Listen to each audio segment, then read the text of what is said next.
Hello Virgo, Sun, Moon, Rising and Venus signs. Kamusta kayo? Sana po ay nasa mabuti kayong kalagayan. Welcome back po sa Star Tarot. Kung bago kayo rito, welcome din kayo. Thank you sa inyong support. I truly appreciate it. God bless you all. Virgo, release. Ayan, kailangan ninyong mag-release. Lighten your load. Maaaring pagod na kayo. Maaaring energy drained na kayo. Diba? Pagod na kayo physically, mentally, emotionally. Kaya kailangan ninyo na humingi na ng tulong dito, magpatulong kayo. Kung ano man ang mabigat or mahirap na para sa inyo, lighten your load, release it, Virgo. Okay? What else? We have rest. Ayan, so pagod talaga. Slow down. You don't have to solve everything today, Virgo. Kailangan na ninyo dito ng rescue. Kailangan ninyo dito ng pahinga, time out. Step back muna kayo sa kung anong pinagkakabisihan ninyo, ano man ang pinoproblema ninyo, ano muna kayo, no? Iwanan nyo muna yan ng saglit lang at asikasuhin ninyo muna ang inyong sarili, okay? Replenish the lost energy at saka magpahinga kayo. Hidden depths, you only see the surface and look beyond. Ayan. So, wag kayong masyadong magtitiwala na sa kung ano nakikita ninyo on the surface. Okay? Ano man ang nakikita ninyo sa surface, wag kayong magtitiwala 100% because that's not all it. Hindi pa yan ang lahat. Kaya kailangan ninyo dito na mag-research na kung ano man yan. Kailangan ninyong i-research, kailangan ninyong kilalanin kung tao yan, kailangan ninyong alamin. Okay? Kasi maaring meron pang importanteng impormasyon na dapat kayong malaman from underneath the surface. Okay? We have Muse of Materials. Ayan. So, Virgo, this is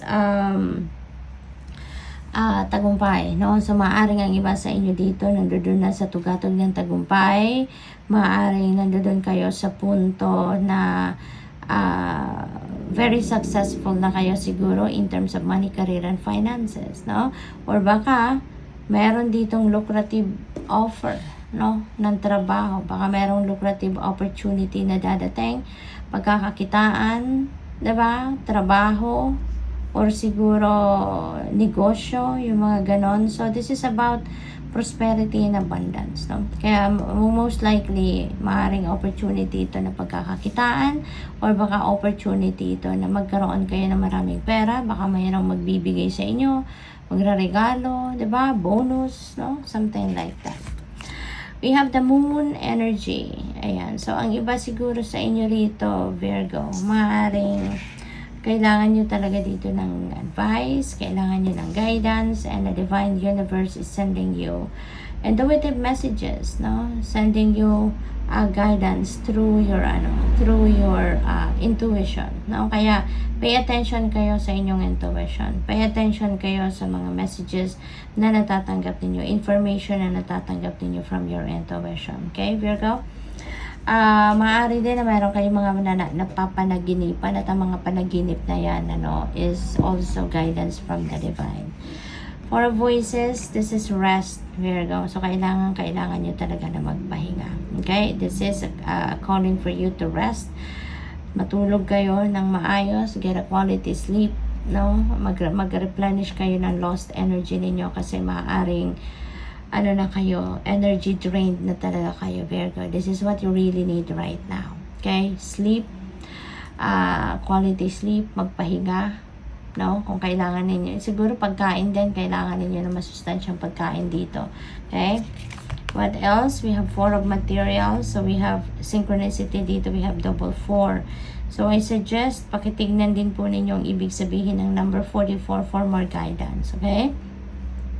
This is about money.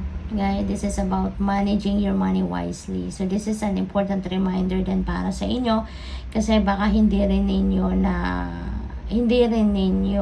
na ma-manage ng maayos ang inyong pera. Okay? So, this is a reminder for you to manage your money wisely.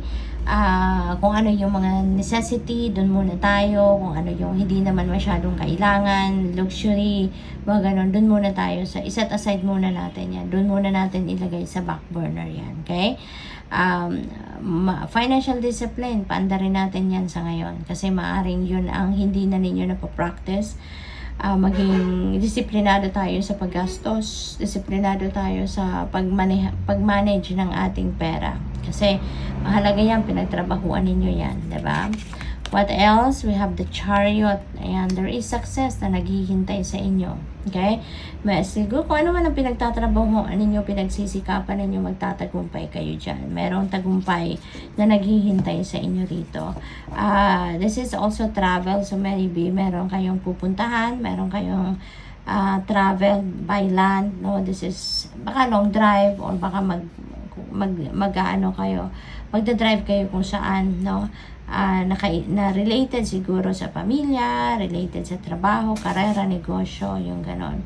This is also moving on energy, no? So siguro meron din kayong pinagkagalingang sitwasyon na medyo nahirapan kayo, na pagtagumpayan ninyo yan, na you were able to, you managed to rise above that situation, and ngayon you are moving on, you're moving forward. So good luck. Thank you for watching.